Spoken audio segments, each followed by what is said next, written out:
किलोने आपण देत आहे. तसेच जो 30 किलोचा कट्टा असतो तो व्यापाऱ्यांना 1440 रुपयाला म्हणजे 48 रुपये किलोने आपण देत असतो. तरी सर्वांनी आमच्या व्यवसायाला कसे वाढीस लागेल अशी यासाठी सहकार्य करावे हीच अपेक्षा.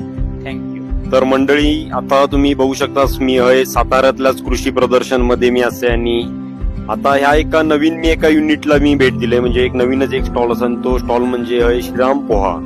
तर एका भात प्रक्रिया उद्योगात मी या ठिकाणी भेट दिलेली असते आणि त्यांचा प्रोडक्शन या ठिकाणी असा श्रीराम पोहा. तर हे पोह्याचा प्रोडक्शन करतात आणि पोह्याचा प्रोडक्शन यांचा खूप मोठा असा आहे. होलसेल सुद्धा पोहे देतात आणि किरकोळ सुद्धा पोहे देतात. तर यांनी तुमका सगळी माहिती दिलेली असाच आहे. तर हे पोह्यापासून बघा, ही आता ही आहे पोह्याची कणी असा.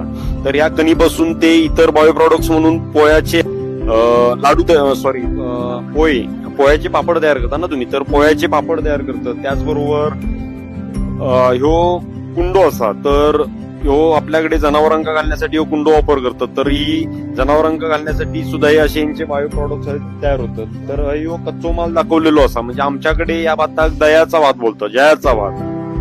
तुमच्याकडे काय बोलतात या भाताला? दोडक. हा, तर यांच्याकडे दोडक बोलतात, आपल्याकडे कोकणामध्ये या भाताक जयाचा भात